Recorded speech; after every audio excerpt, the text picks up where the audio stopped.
Oops, sorry, I was on mute. Hi, good morning. I was saying thank you for joining me on a weekend morning. If you can hear me, can you just maybe give a thumbs up or something? Um, are you able to hear me clearly? Okay, awesome, brilliant. Great. So as more people keep joining in, I'd love to know where you guys are from and what is the intention behind joining today's session. I'm joining in from Bangalore and it's been really cold here after like some 5 days of raining, hence the jacket and everything. And excuse any background noise if you hear some. I've just moved into a new house and there's a lot of chaos still going on, right? But drop me a note in the chat. It's only I will be able to see your chat notes. So I'd love to hear where you're from and uh, what do you want from this session so I can sort of customize it to you a little bit. And that would be something I'd love to, you know, do.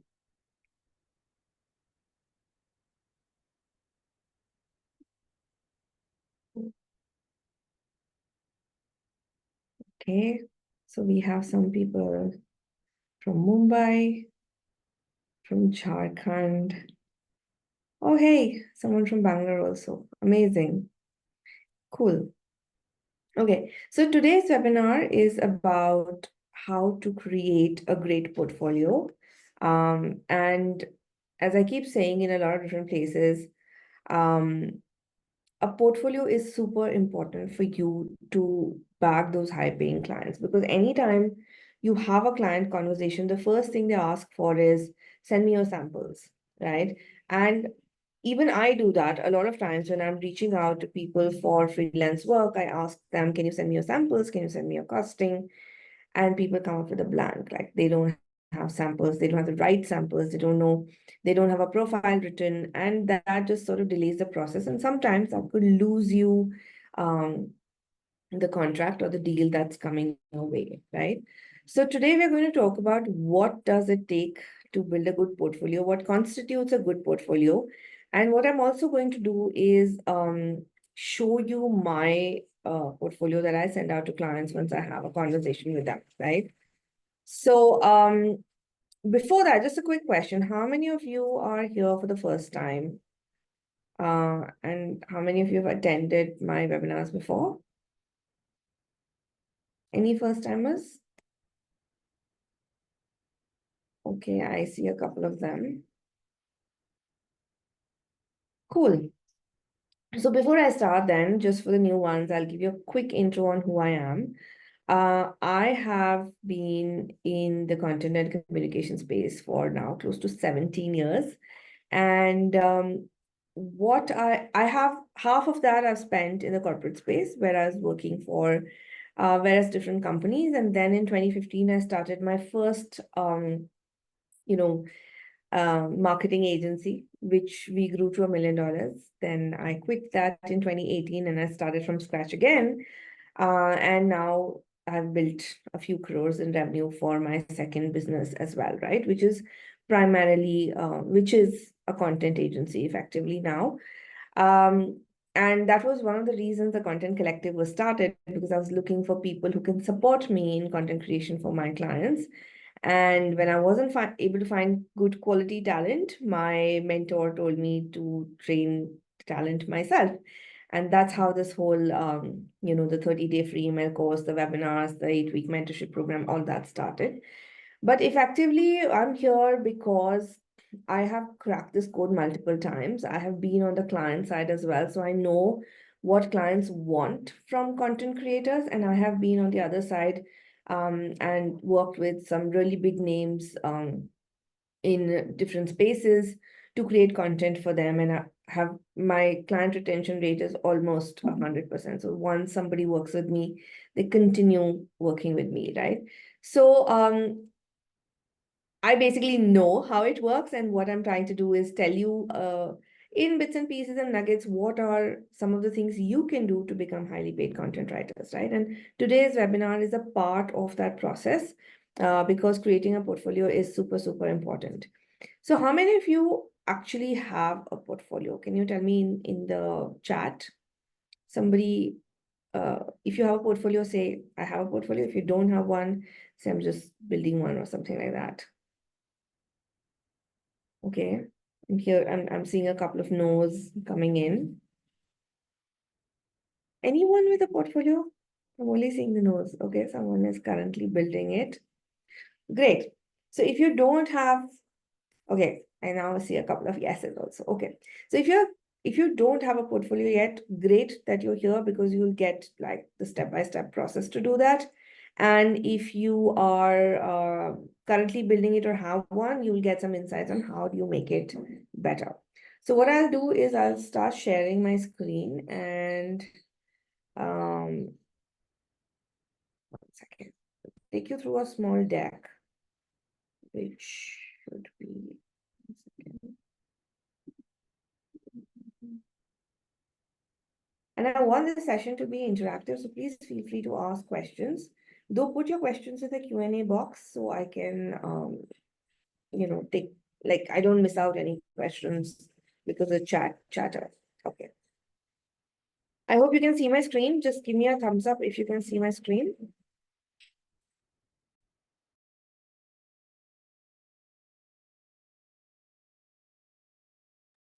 Okay, amazing, cool. So if you're new here, some of those who said that you're new, there are a couple of things that you can do. These are also free resources that are available for you. There is a free 30-day email course. I'm assuming if you are here, there has been some way you've been um, introduced to the free 30-day email course. If not, please do sign up for it. It is over a period of 30 days, you will get emails which sort of unlock interesting details about what highly paid content writers do and how can you become one. Then I also keep posting content on my YouTube channel. So there's a lot of good material, a lot of guest lectures that you can see there. And of course, there's our Instagram page, which you can, take a look for some, again, more insights on how do you build a portfolio, build your profile, appeal to clients, find clients, etc., and so on. And while we're on that topic, there is a bonus for you. So if you stay till the end of this webinar, you will get a free step-by-step guide to finding clients. But the caveat is you've got to listen to me till the end, okay? And I'm not going to take a lot of time. I'll just take an hour and walk you through this entire process. Um, and I'll also share the recording with those who have attended, like who registered for the webinar, okay? Cool. So, question, why do we need a portfolio? Any thoughts? Just put them in the chat window, please. Why, I answered a bit of it in the beginning, but I want to know what you think of this. Why do we need a portfolio? Guys are raising hands. I can't do much about it. Just please put your thoughts in the chat window or in the Q&A box, and I will answer that accordingly. Okay, so to showcase our work, for customer reference, to showcase our skills, uh, to help people know about our skills. Yeah. So yes, that's pretty much it, right? Show clients what we can do for them, etc. So effectively, you guys have nailed it. You need a portfolio which showcases your skills, your expertise, and one thing that you missed out is proven results to potential clients, right? Because every prospective client is going to ask for your portfolio. And why proven results are important. And this is again something I keep saying over and over again, and I'm sorry if some of you have heard this before. It's a repeat, but it's a good repetition to have. People buy from people, okay? People buy based on trust. A portfolio is a very, very important document that will help you build trust with potential clients, right? It showcases it sort of reduces risk for the other person, right? Nobody is going to just buy from you because you said, hey, I'm a content writer. I write content and this is my list of services and this is my rate card and now just engage me. They won't do it. They want to see, are you capable of writing good content? How have you done it in the past? And have there been other people who have benefited from the work that you've done? Right? And now you must be thinking, but I'm a beginner. Anyone who's a beginner content writer here? Anyone who's just started out, just put yes or something in the chat window. Yeah. Okay. So I see a couple of yeses coming in, right? So if you're a beginner, I'm sure that there is a question, but I don't have any clients yet, right? How do I showcase proven results? How do I show that I have done work for other people? So don't worry, I will cover that also in this webinar. So bear with me. It's for both people who have experience and want to upgrade their portfolio, and people who are beginning and want to know how to build a portfolio that impresses people. Okay. So again, because I want it to be very interactive, what do you think a good portfolio can do for you?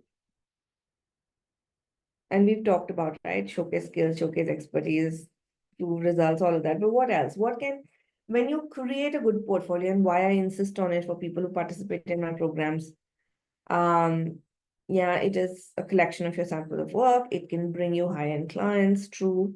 Anyone else? Any thoughts? Yeah, you can find good clients who can pay you well. It'll help you gain trust. Yeah, all of that and more. So here are my 2 cents on it, okay? And this is not gospel truth or whatever, but this is what I feel the good portfolio does. So one, it wins the trust of potential clients and it gets you more business, right? Because when they look at it, when they look at the samples of your work, they're like, yes, this is the person, that I'm looking for. This is the kind of copy I want. Second, of course, it demonstrates the quality of your work and it establishes sort of a base that you pitch for higher value work, right? So when you keep adding samples, when you keep adding testimonials, when you keep adding, happy clients or number of clients that you worked for, the kind of different projects you worked for, you then establish a base of expertise and the client thinks, okay, this person has done a lot of good work and they are not going to come cheap, right? Because they have that experience to back up their value. And so you can raise your rates accordingly. And I'll give you an example of how this happened recently to one of the people I work with. So she, when she came in and pitched her services to me, she had not done any content work, okay? But she was a part of my 8-week intensive program and I try and give opportunities to people there. So she picked up one opportunity and she did a fantastic job of it, right?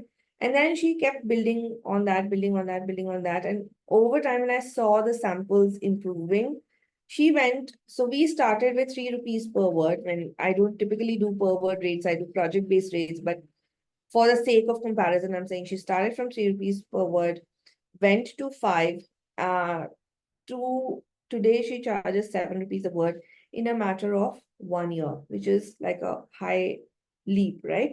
Because once you know that the person is delivering quality, you want to pay them more so that they stick with you. And it happens to me as well, right? There was a client I was working with, and because I was swamped with work, I said I can't take on more work.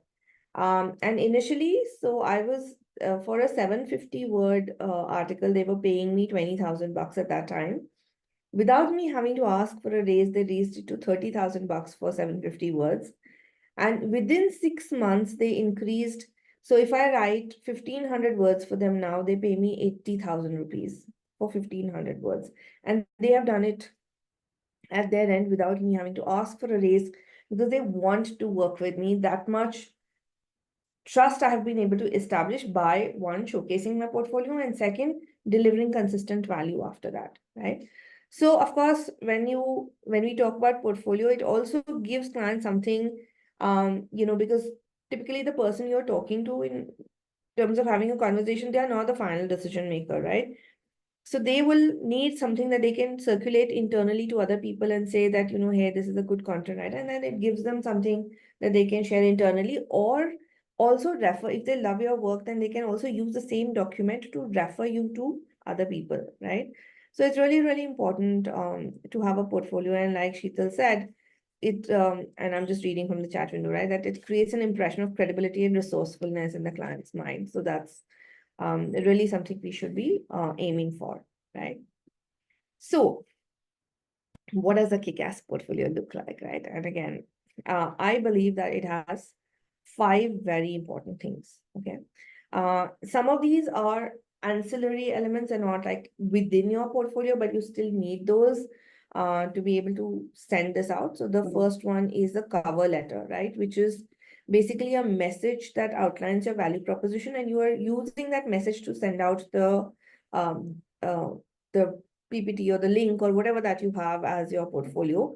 This could be an email, this could be a WhatsApp message, this could be a LinkedIn outreach, whatever that is, but you need a sharp, good, high value message to send out to people, right? Because if um, this message is not impactful, then they're not going to open your portfolio, right?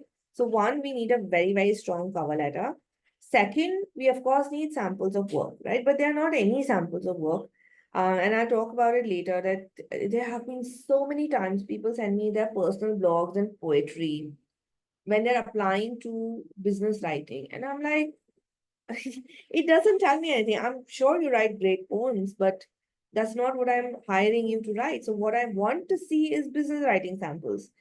So you have to be very careful of the kind of samples you send, that they are really resonating with what the client wants. And also it showcases your versatility as a writer, the kind of different voices, different tones, different formats, different channels that you can write for. Okay. Again, a bio is important. That doesn't mean it has to be a very long thing. Maybe just one or two paragraphs is more than enough, which tells people who you are and also gives you a personality. Okay, nobody likes to give work to pieces of paper. They want to give work to people. Okay, so have a nice picture, have a nice write up about yourself, share something about yourself as a person, and that will build a better connection and a better conversation starter when you actually meet people or actually get on a call with them, right?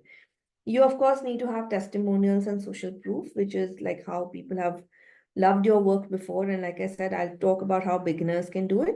And finally, the fifth thing is it needs to have your contact details where people can reach out to you.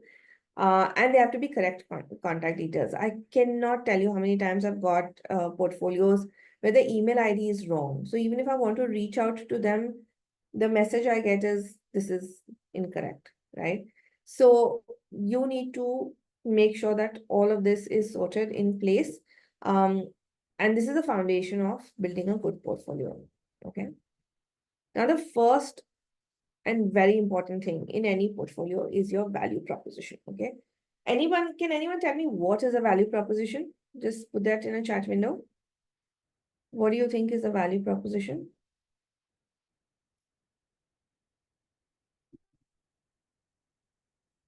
What you offer. Okay. Anyone else?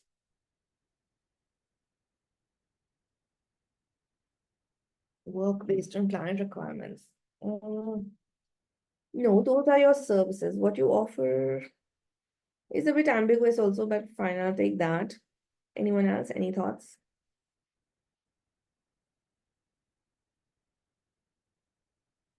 A value proposition is a statement of the value you deliver to your clients. Okay. And then it basically tells the client that why should they choose you? Because, sorry, 1 second.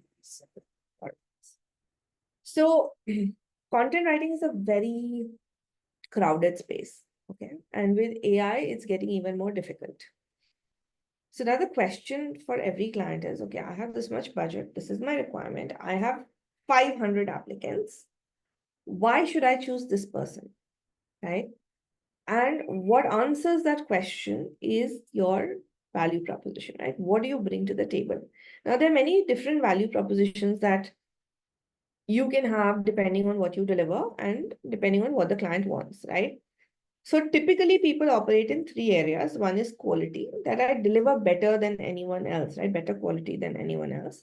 Second is efficiency, which is I deliver faster than anyone else, which is, if you want some urgent work done, this is the person to go to. They'll always meet the deadlines. And another third one is, of course, cost, which is you deliver cheaper than anyone else. Now, I always tell people never to play on cost, okay? Because Competing on cost is always detrimental to you. Okay. Uh, and this is another example I give everyone. Um, and this is my mom's example, okay? But we all do it in some place, right? So if you go to a sabzi mandi, like a vegetable market, where those vendors are on their thelas and they're like, selling veggies, which are definitely cheaper than what you would get in a supermarket. But like my mom would still haggle with them for 10 rupees, 20 rupees, and she'll bring them down um, in terms of that cost, which is, you know, like they're already struggling to make money. They're already selling cheaper than what you would get in a supermarket. And then you're still haggling and bringing them down, right? Versus if you walk in a supermarket, you buy the same vegetables for a higher price, but there's no scope for negotiation, right? You go to the billing counter, they scan it, they give you a bill, and you pay the price. Nobody's telling a supermarket that isme 10 rupees kam karo, right? And that is what we want to do as content writers also, right? We don't want to be in a crowded marketplace, putting our telas and saying, I will do it at 10 paisa, I'll do it at 20 paisa. No, we want to say, this is my offering. I'm food hall. Um, and food hall, literally, you can buy a bottle of vanilla essence for 900 bucks, right? Which you get at 10 rupees in a local shop.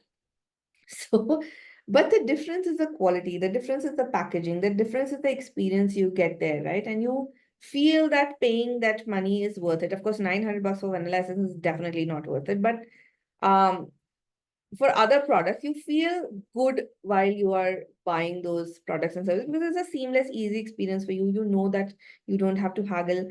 And that's what I want you guys to do in terms of content writing. Okay. Don't, and which is why I say don't do per word pricing at all, because the minute you do per word pricing, right? So for example, if you convert my pricing to per word, which is like 1,500 bucks, 80,000 rupees, comes to around, I don't know, some 80 to 100. I'm not doing the math, but let's say it's 100 rupee per word. And the minute if I say, oh, I charge 100 rupees a word, nobody's going to pay me that because they're like, oh, what, you wrote an and, the, it, and you want to charge 100 bucks for it. So that's where the haggling begins. And you don't want to do that. You say, I will write an article which people will read, which people will enjoy, which people will engage with, and that's what you want, right? And I will write it in such a way that it boosts your website traffic or it gets you more leads or whatever that is. You don't care if it is 1,000 words, 1,100 words, 800 words, whatever. It serves your purpose. And for that article, I'm going to charge you this money. Then they are willing to pay. Okay. So never compete on costs, compete on value. Okay. And this is where then the value proposition becomes important. So I'm giving you an example of my value proposition, right? What I have built over time, and this is what my clients get when they work with me. So I gave you three basic pillars, but you can decide a combination of them. You can decide something else based on what your clients value the most and articulate it. Okay. So one of my value proposition is I can think like a CEO. So I can shape those ideas and words that don't feel out of place in their desk, right? So which means, like, for example, recently there is a journal I have to do for a client. And typically they decide the theme, they decide the topics, and then I have to write. This time I am helping them decide all of that, right? And that confidence comes because I'm able to think like their senior leadership and say, this is the topic that you need to talk about. And of course, then they will pay me for more for that, right? So I often know as much as the subject expert and I can identify what they can talk about. I also write impeccable content that's error-free, that's relatable, that's engaging, and I can shift smoothly between tones and styles, right? So for different people, I'll write the way they write. I don't write the way I would write, okay? I, of course, deliver on time every time. And if there's an unforeseen event, I keep my clients updated, right? So what I'm doing is the first three ones were quality. The fourth one is, trust, reliability, efficiency. And the fifth one also, right? My work barely needs one round of feedback, if any, and then clients are able to close deliverables faster and to their satisfaction. So quality, reliability, and trust are the three pillars I have based my value proposition on. There's no cost element to it at all, right? I never say I will do this cheaper. In fact, just a couple of months ago, I let go of a project which was 70 website pages, and I quoted 15,000 rupees per page. So you can say that was somewhere around 10 lakhs, right? They wanted me to do it at 13,000 per page, and I said, doesn't work for me. And I let that project go, right? Because it doesn't fit in with the value I have set for myself. Okay. And I'm not saying you do that when you are beginning, but I have spent enough time to be able to do that now. In the beginning, I was doing any sort of project development to build my testimonials, right? But keep cost out of the equation and focus on the value part of it. Okay. So this is, like I said, so we're going step by step now. The first part we talked about was value and how that value comes across in your cover letter, right? So this is a sample cover letter. You can take a screenshot if you like. And there are some fill in the blanks that you can do here, right? So how many years of experience, what people you worked for, why do your clients want to work with you, uh, and how have you delivered certain results. And beginners, I will come to it, how you can fill this, okay? And then just customize it a little bit, who you're excited to work with, and things like that, right? So take a screenshot and you can write this cover letter for yourself. It's short and sweet to be a LinkedIn message also.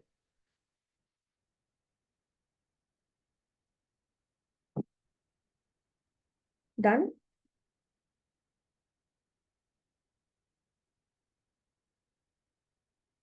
Done? Cool. So next, after the cover letter, which showcases your value proposition, next thing is samples. Now, what are the kind of samples you include? Sometimes people send me one Google Drive link, which will have 20 folders. In each folder, there will be 10, 20 articles or whatever documents. How do I have the time to go through all of that? And forget me, if you're writing to a client who is outsourcing in the first place because they don't have the time, trust me, they are not going to look through those 20 folders, 100 documents to figure out what should they look at, okay? It is your job to point them to the right samples that are relevant to the requirement that the client has, okay? So your samples, one, should be relevant to the industry that you're pitching for, two, and the assignment, right? So for example, I write mainly for B2B tech companies, and recently a client came in and they were in the banking space and they wanted some samples. So I write for a lot of different tech areas. So I sent them my usual portfolio, but in the email cover letter, I said, here are the 4 articles which are banking specific that I have written. So you might want to take a look at that. So they don't have to look at everything else, but they can just go through those 4 and decide whether my style works with them or not, right? So give samples that are relevant. Give samples that demonstrate how you write in different tonalities and for different channels. Okay, so don't send, unless you've decided, oh, I'm only going to write blogs or oh, I'm only going to write emails, then that's fine. Then only send blogs or only send emails like that. But otherwise, send different types of samples, right? Like one blog, couple of articles, maybe a social media post, few emails, maybe a brochure or a case study or something that you've done. So give it a good mix. And obviously on day one, you will not have a mix, right? But if you're starting your journey now, you will be able to build that over time. So spend some time in creating different types of collateral. In fact, when I run the 8-week program, that's what we do, right? The kind of assignments the people in that course are doing are helping them build a portfolio that they will be able to send to their clients, okay? Then, of course, your portfolio should definitely showcase your best work, but it should also be honest. Okay. It should showcase work that you can deliver consistently. Again, speaking from experience, people have given me samples that look so amazing, but when I actually give them assignments, some rubbish comes back. So that makes me question, did you even do the samples yourself, or was someone helping you? Or, how did that sample come about? So make sure you can match the quality of samples in the actual work that comes to you as well, right? So honesty really is important in building long-lasting, trusting relationships, because once the client loses trust, then it's very difficult to get back to them, right? And of course, if you have anything that you've published online in, different, there's so many places that you can put out your work today, then include links to those. And I always tell people, again, this is a way to build credibility, okay? So there are a lot of different sites which accept free guest blogging publications. And I used to do that a lot, and I'll show you some of that when I show you my portfolio today.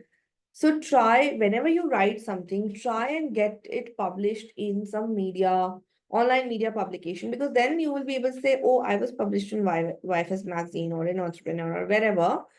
And then they think, okay, if you are good enough to be published somewhere, then you can definitely do justice to their content, right?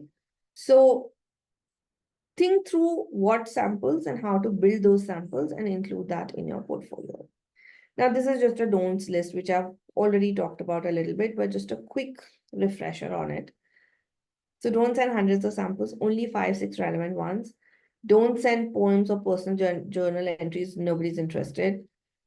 Make sure your samples are good quality. So spelling, grammar issues, plagiarism, terrible formatting is a complete no-no, okay? I don't know why often I get samples which have 5 different colors in like writing an article, and I'm like, why are you doing this, right? We want clean copy, and especially if you're working with people in the content space, they tend to get very rigid, like they want it formatted a certain way. So just keep it to one font, stick to one font and maybe 2 or 3 font sizes, and make it easy for them to read, like make it appealing that way.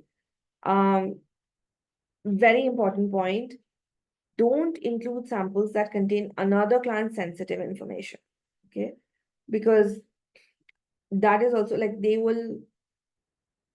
new client will also question you that if you are sharing somebody else's information, it's likely that you will share their information as well, right?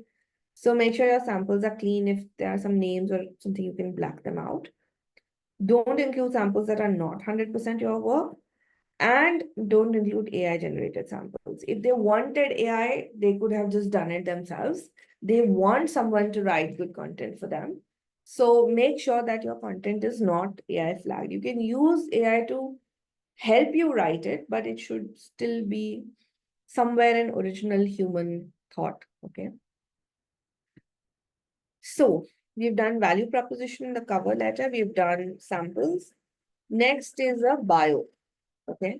Now, this is where I find most writers are not very clear on, like, how do we create a bio? I have never done anything. What can I write about?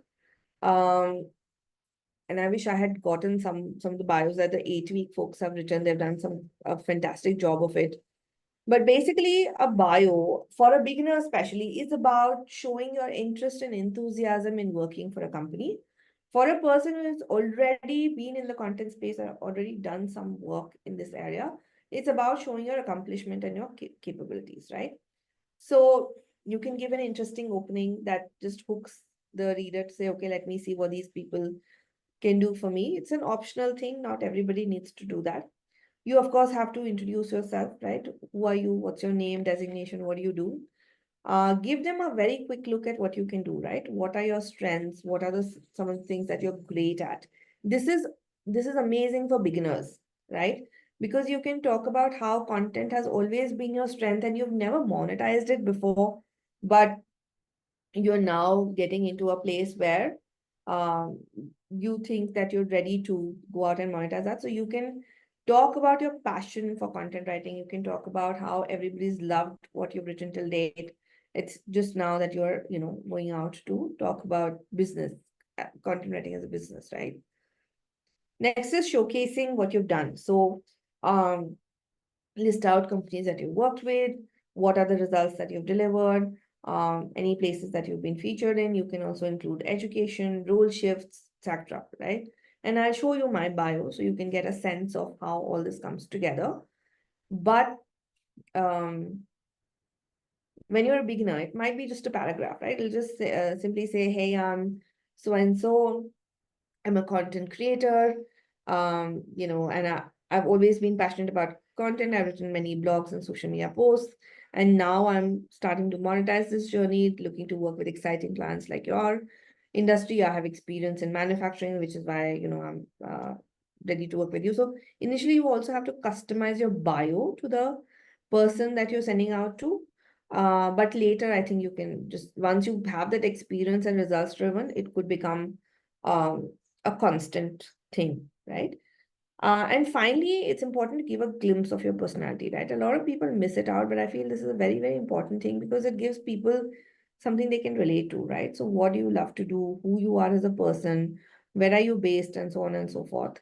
And it just makes them feel that, yes, there's a person at the other end of this email, right? And that honestly drives a lot of business that just full emails or things don't. Okay.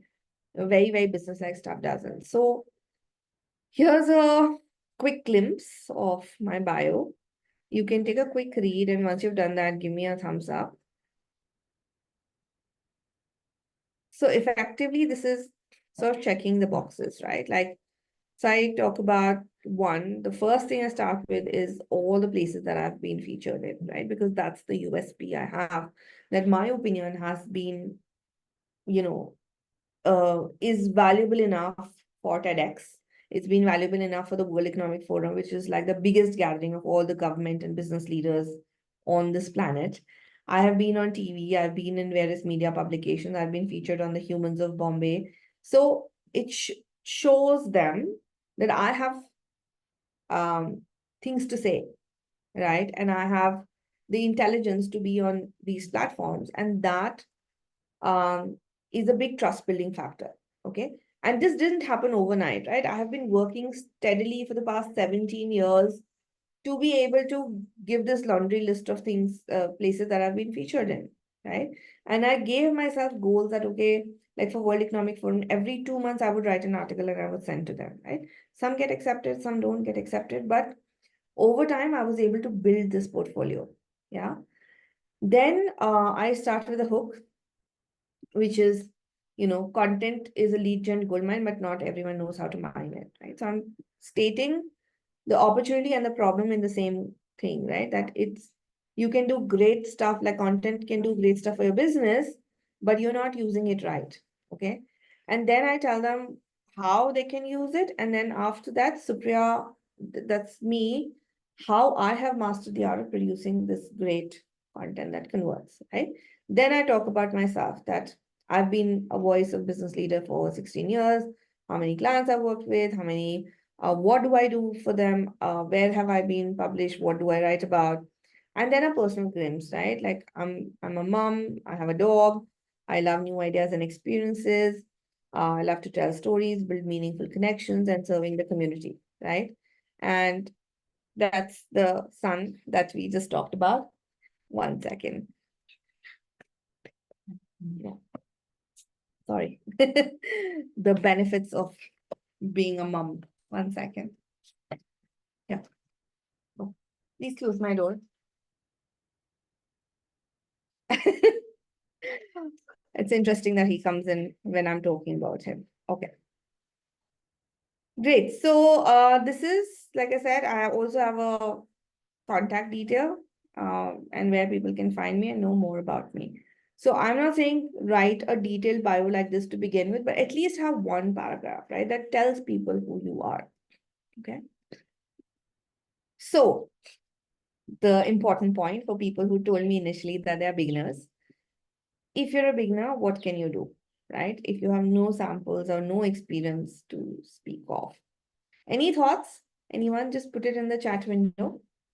If you're a beginner, what can you do when you have no samples and no experience to speak of?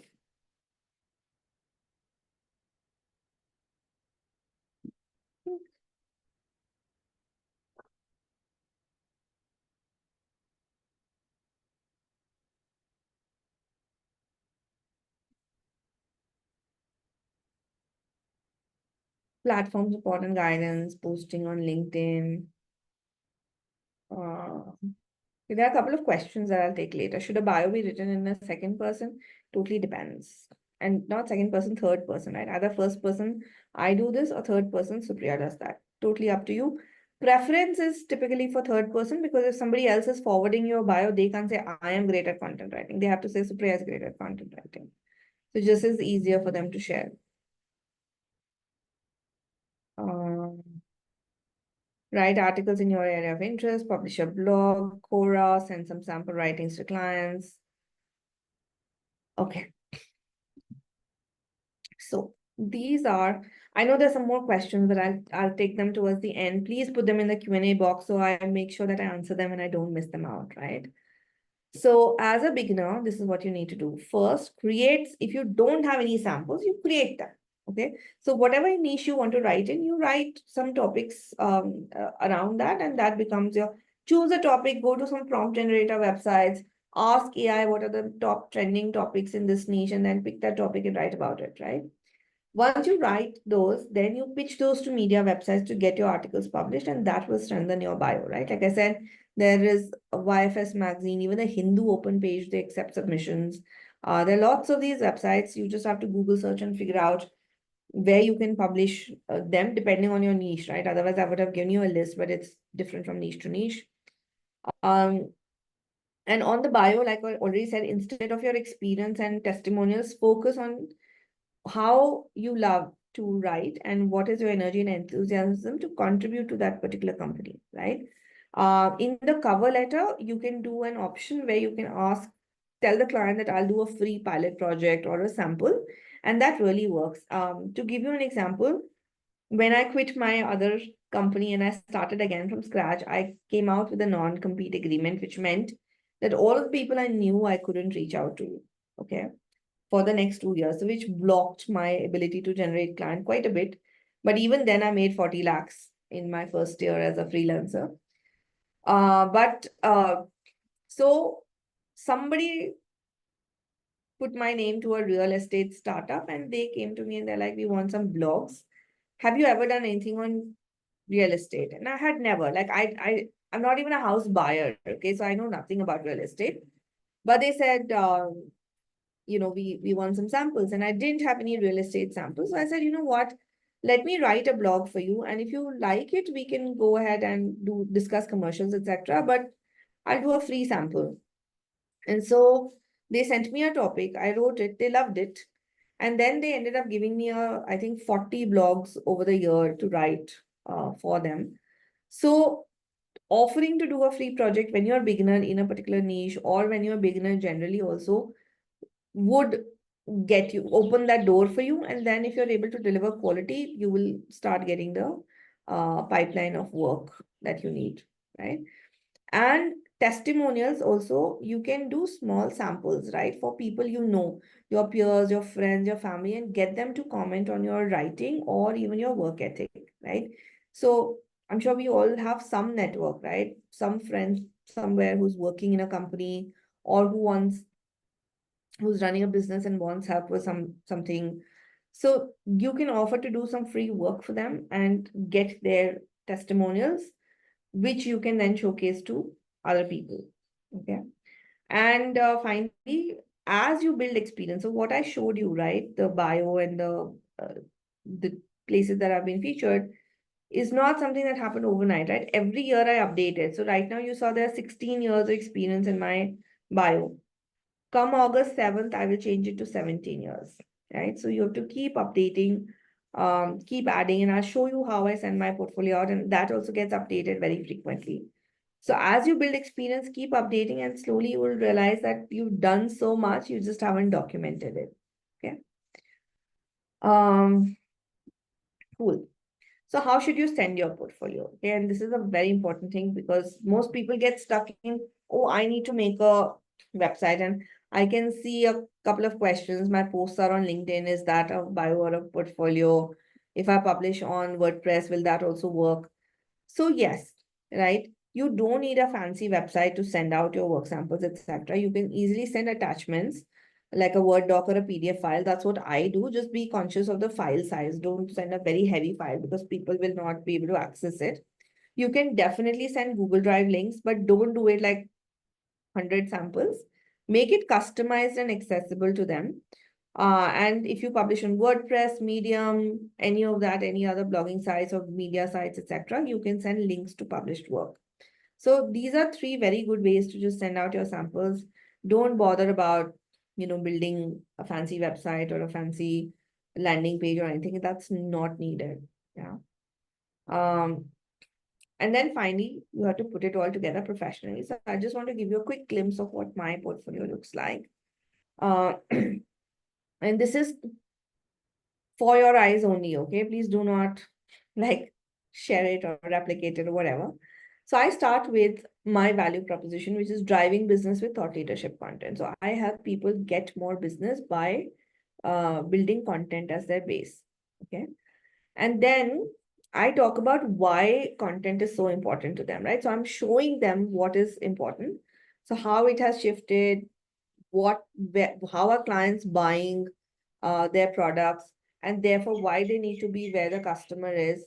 And then this is my tagline, which I talk about everywhere, that at the heart of every great brand is brilliant content. Okay. And then I explain to them what it is, because sometimes people don't know, right? So what is thought leadership?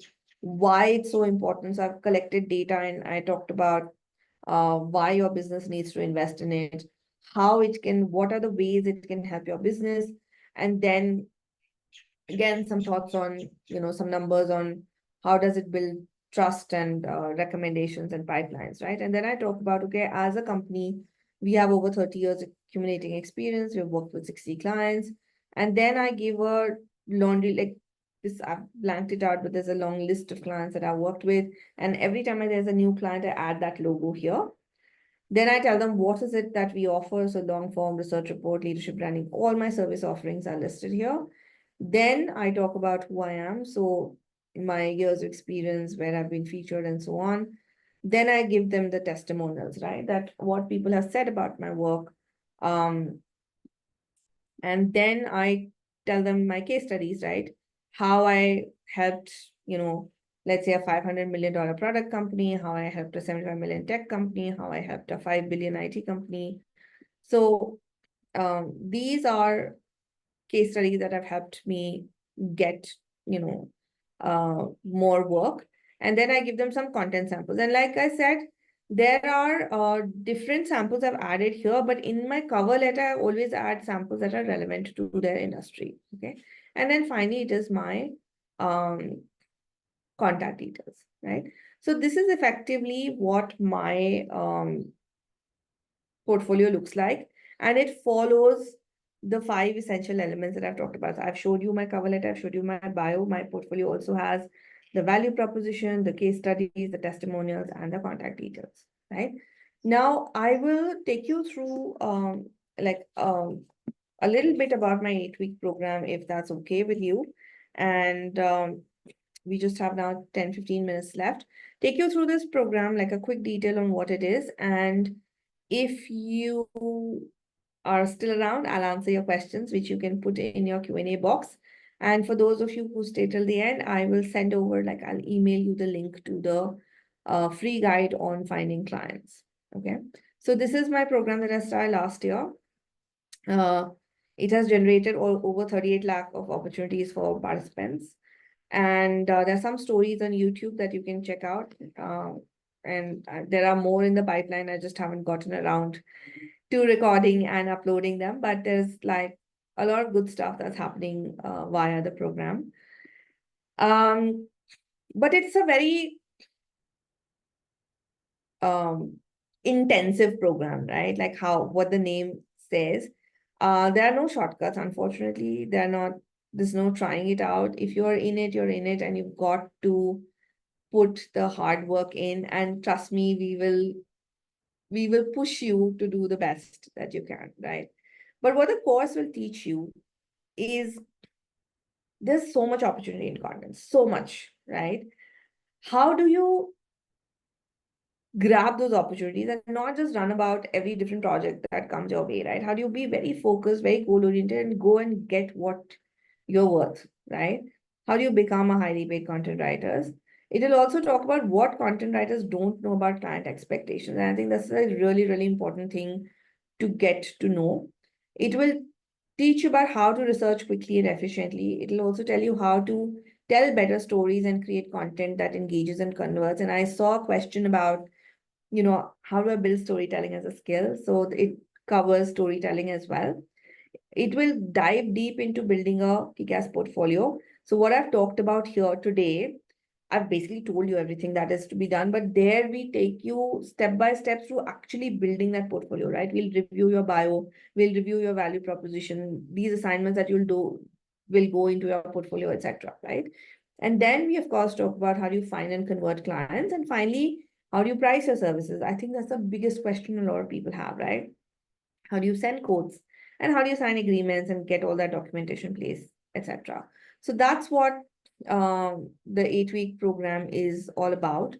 And in this, you will get 18 recorded sessions from me, 4 calls with me for a period of 2 months, but effectively, I do a call every 15 days, and you're welcome to hop on to every call that I do. So you get 24 calls in a year. You get 16 live calls with the program mentors for your batch. And these are people who already made money using the formulas that I teach in the program. So they know and that's why I brought them in as mentors, because they've been where you are and they've adopted these principles and it has worked for them. You get all the past recordings, you get guides, worksheets, exclusive WhatsApp group, and preference for writing opportunities as well, right? Um, and you get feedback for your assignments, which I have been told is one of the best aspects of the course. So that's effectively what the program is about. And if you want to join this program, the applications are open. We start in August, and you can reach out to Fahim for any questions. It's an application-only program, so you have to apply, and we will go through the application. If there's a fit, Fahim will call you, have a discussion, and then you can decide whether you want to join or not, right? So let me stop sharing my screen. I'll share these links with you, and then I will start on the Q&A box and answer any questions that you might have. 1 second, let me just send this over. Okay, so that's the application link. And I'm also sending you the links to the free stuff that is available. 1 second.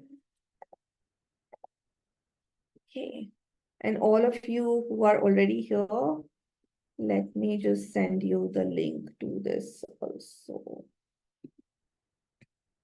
Sorry. I'm sharing the link to the Finding Clients workbook as well.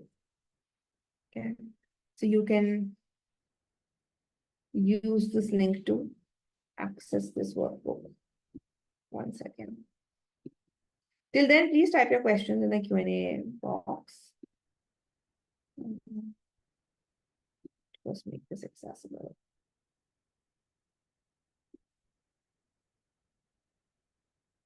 Sorry, give me a minute.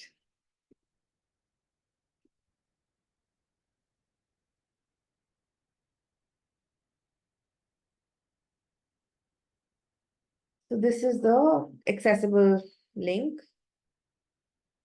And this is a worksheet on how to find your ideal clients, okay? So thank you for staying on till the end of this session and getting to Q&A. So I'm not looking at questions in the chat window because I have to scroll a lot. There's been too much. Please put questions in the Q&A box, okay? Which AI tools can be used to create a portfolio? Sohail is asking any AI tool. But unfortunately, portfolio is a very, very personal document. So I would not recommend you use AI tools. But yeah, I mean, you can ask ChatGPT or any Gemini or anything to give you a structure, a foundation to build your portfolio on. If that answers your question. Please name some media platforms which accept guest articles from content writers. Like I said, YFS Magazine, Entrepreneur, Hindu, etc. But I would say go with the ones that are in your niche and work with those. Shishir is asking, is storytelling a natural skill? If not, how can a person build a skill? So there are people who are natural storytellers and there are those who are not, but you can totally learn the skill because there are certain foundational principles of storytelling, then there are a lot of frameworks of storytelling as well. And once you apply those and you practice, you can definitely become a great storyteller. And there are lots of, I think, one of the people who are really good at storytelling, but from a presentation perspective, is Nancy Duarte, and you can go check her out. And she explores like how, like in a thing as boring as business presentations, how do you make them exciting? So you can definitely check her out. I'll also try and see if there are any other storytelling courses, or maybe I'll do a workshop on storytelling, and you can join that to understand this in detail. Okay. Nancy Duarte. Let me type her name 1 second in the chat window. 1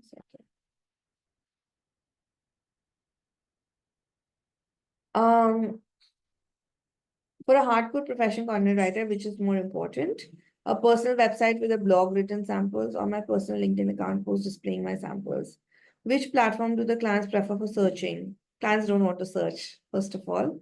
They will also not search, they'll neither search your website nor your LinkedIn account. I still don't have a website like that I use.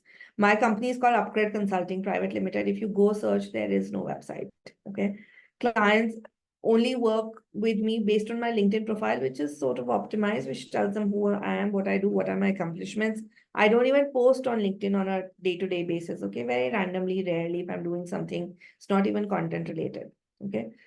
So if you want to showcase your work on your LinkedIn profile, please do so. But when you're sending samples to your clients, send a link to the exact post you want them to read. So your job is to make life easy for your clients, to show them exactly what you want to show them, and not like leave it up to them to go look through what you are doing and how they can engage with you.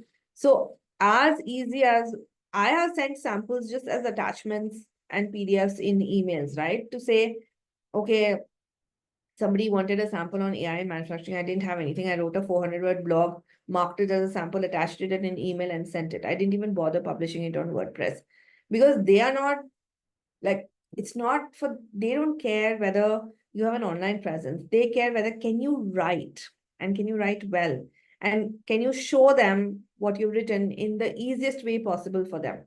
Okay.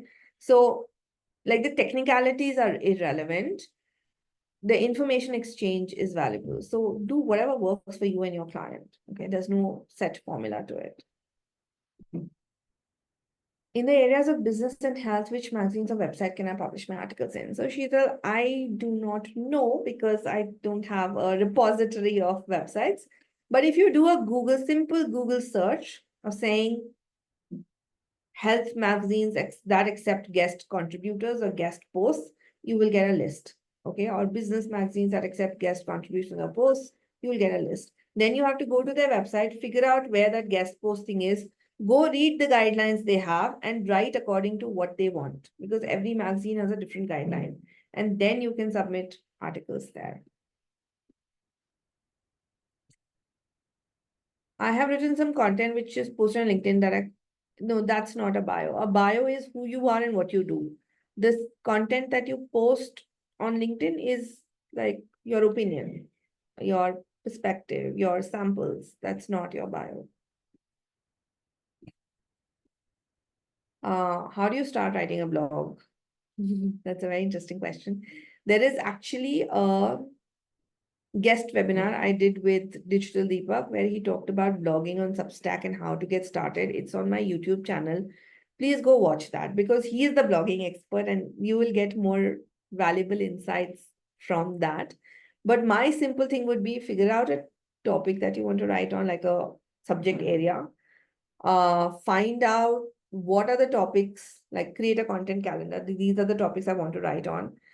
Write the first 5-10 posts, figure out the platform you want to publish in. Is it WordPress? Is it Medium? Is it Substack? Is it something else?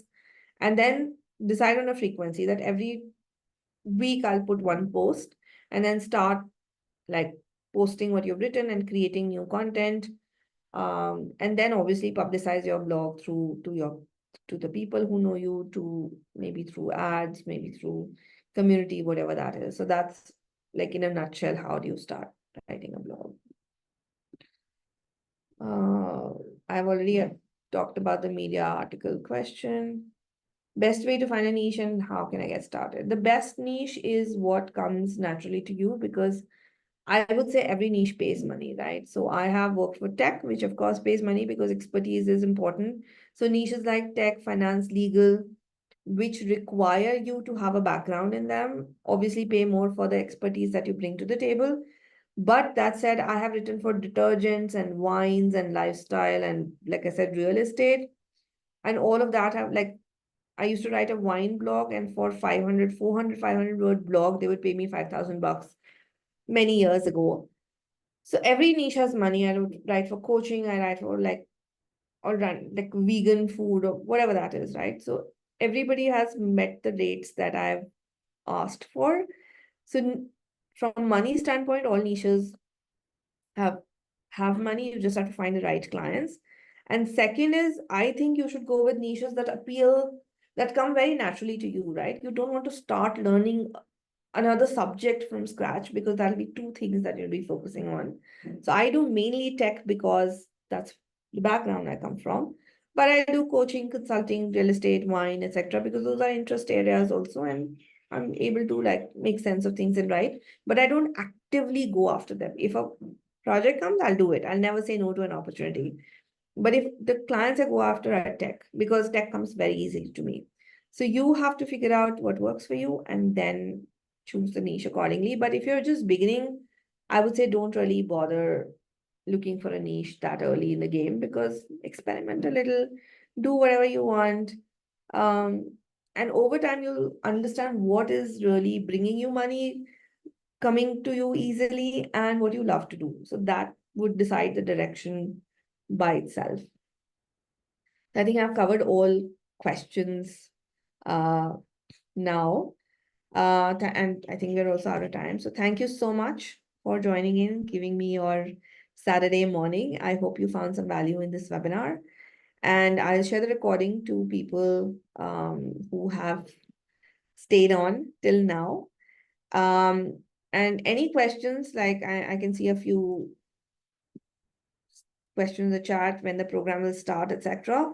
Please write to Fahim. The program is starting on 19th August. He will tell you how to apply, what is the fee, what is the duration, how the program unfolds, etc.